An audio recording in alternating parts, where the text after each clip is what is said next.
Greetings, everyone. I'm so excited to bring you this interview with Dr. Richard Oppenlander. I say that right?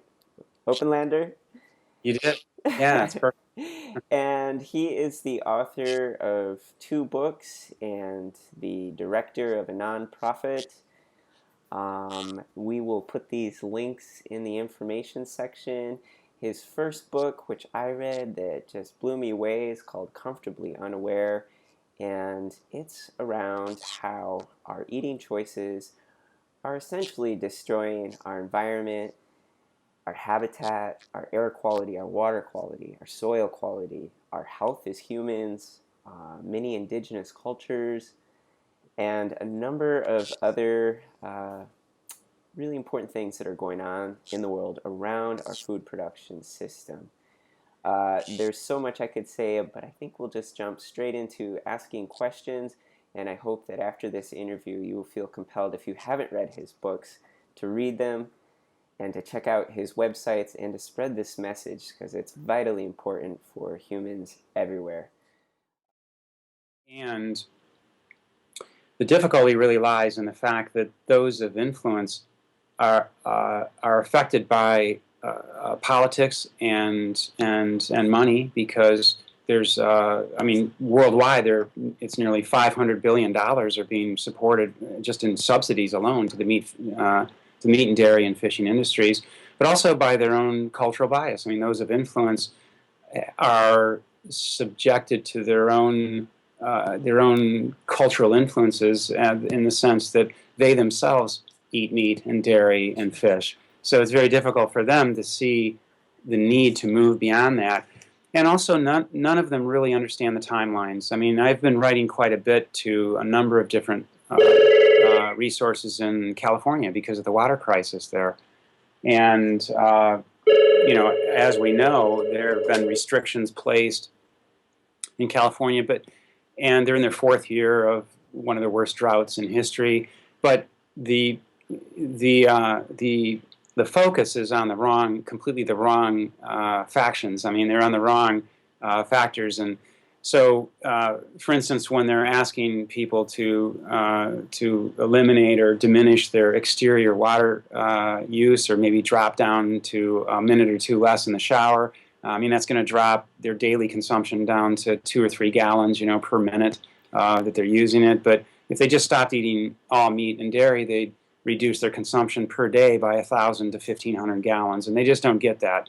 Like, can you just say that again? Let's hear this because I've seen them saying, "Stop your showers. Lower your showers. Don't water Sure, your lawn. Stop eating almonds." That was one of my favorites sure. because the almond industry uses a lot of water, but zero mention Mm-hmm. of the Well, animal.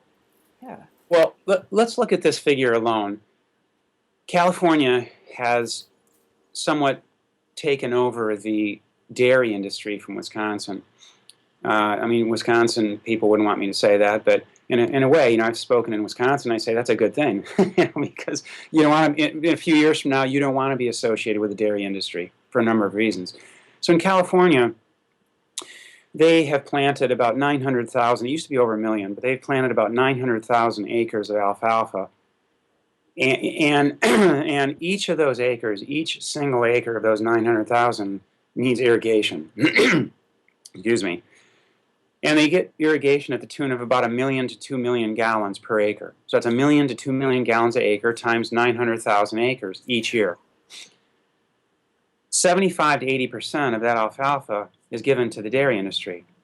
All but 5% of the rest is given to the cattle industry. So 5% go to horses, the rest is to the meat and dairy industry. All right, so if you just stopped that hemorrhaging of water and turned all those 900,000 acres away from alfalfa into some naturally growing plant in that area, and if it's not natural growing that you can eat, and there are many edible plants that even grow in the desert, as you know. But if you just take it away so that you're not irrigating those, the 1 million to 2 million acres times 900,000 acres, it would be enough water to supply the community, the entire human population of San Francisco for 66 years. Wow. Wow.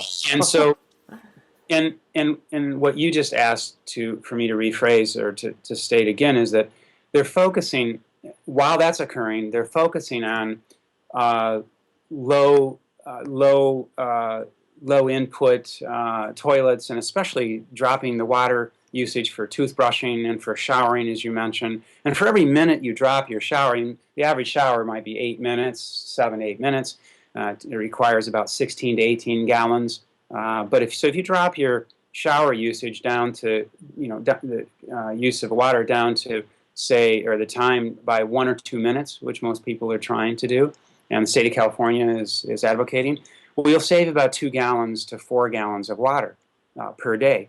But if you just eliminate all meat and dairy from your diet and find other healthier alternatives from the plant-based kingdom, you would save over 1,000 gallons of water per day.